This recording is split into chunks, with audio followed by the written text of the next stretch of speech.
मौसम चल रहा था और बारिश भी शुरू होने ही वाली थी। सभी पक्षी बारिशों के मौसम से निपटने की तैयारियों में लगे हुए थे। रानू चिड़िया भी बारिशों के मौसम को लेकर परेशान थी। बादल बढ़ते ही जा रहे हैं, हमें अपने घरों को सुरक्षित बना लेना चाहिए। क्या पता किस समय बारिश शुरू हो जाए। मैं ऐसा करती हूँ, कबूतर के पास जाती हूँ और हम सब दोस्त मिलकर अपने घरों को सुरक्षित बनाने के लिए लकड़ियाँ ले आती हैं। फिर चिड़िया कबूतर की तरफ जाती है। चिड़िया, मैं और तोता तो आपकी तरफ ही आने वाले थे। अब जल्दी से चलो, हम अपने घर की मरम्मत करने के लिए सूखी और मजबूत लकड़ियाँ ले आते हैं। फिर वो सब सूखी और मजबूत लकड़ियाँ लेने जंगल में निकल जाते हैं। हम सब लकड़ियाँ लाकर यहाँ जमा करते हैं और फिर इनकी गठरियाँ बांधकर अपने अपने घरों को ले जाएंगे।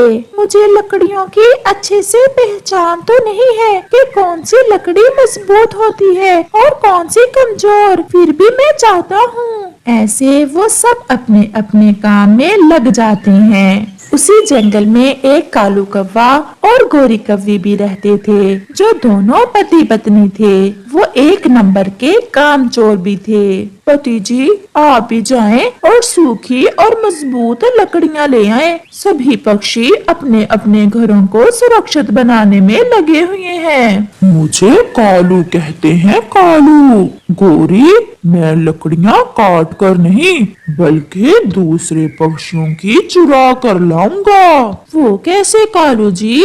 पक्षी जब लकड़ियाँ लेकर आएंगे तो उन्हें रात हो जाएगी और रात के समय वो अपने घर नहीं बना सकेंगे।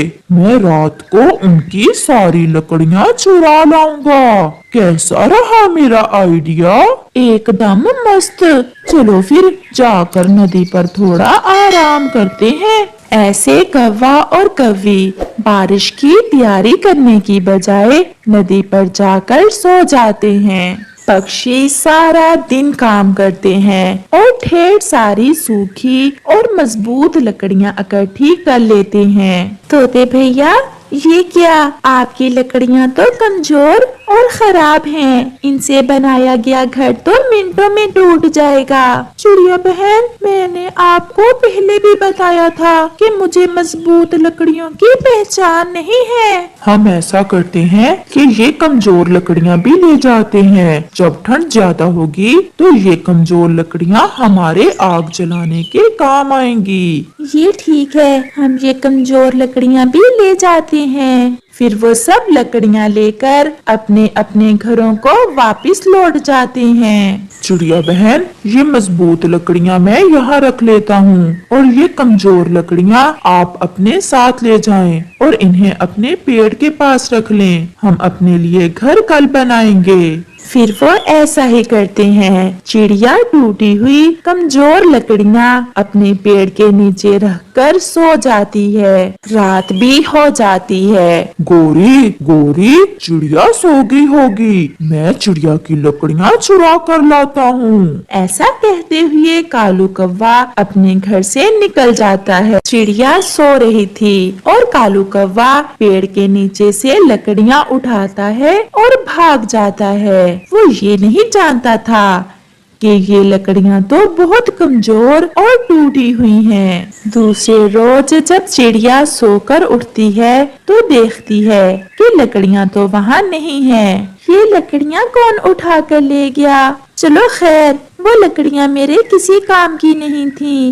वो तो बहुत कमजोर और टूटी हुई थी। फिर चिड़िया कबूतर के पास जाती है और वो सब मिलकर अपने लिए सुरक्षित घर बनाना शुरू करते हैं। दूसरी तरफ कालू कौवा भी चिड़िया की चुराई हुई कमजोर और टूटी हुई लकड़ियों से अपना घर बना लेता है। कालू जी, हमारा घर तो बहुत सुंदर बन गया है। चिड़िया, कबूतर और तोता भी अपना घर बना लेते हैं। फिर शाम को बादल आसमान पर छा जाते हैं और तेज बारिश शुरू हो जाती है।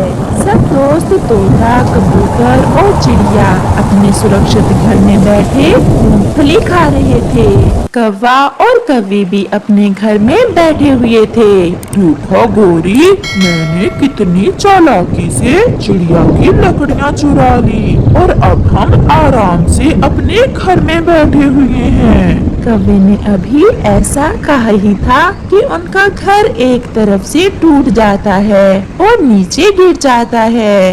ये क्या, हमारा घर तो पहली बारिश में ही टूट गया। ये कैसी लकड़ियाँ लाए थे तुम कालू? गौरी, शायद ये लकड़ियाँ खराब थी। अब तो हमें बारिश में ही नहाना पड़ेगा।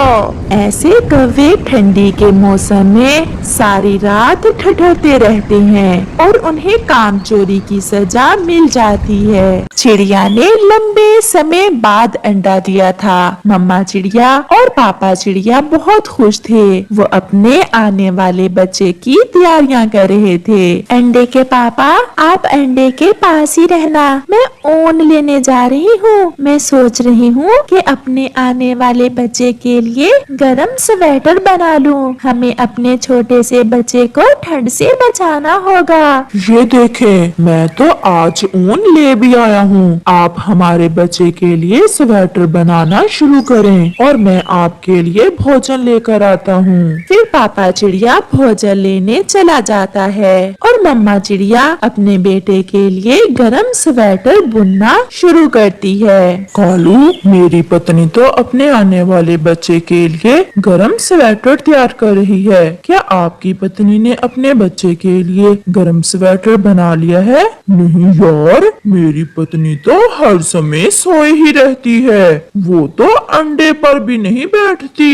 इस बार ठंड ज्यादा है। छोटे बच्चे को ठंड से बचाने के लिए गर्म कपड़े तैयार कर लो। कहीं ऐसा न हो कि आपके बच्चे को ठंड लग जाए। मैं अभी जाकर गौरी से कहता हूँ कि वो भी अपने आने वाले बच्चे के लिए गर्म स्वेटर बना ले। फिर कालू कौवा अपने घर चला जाता है।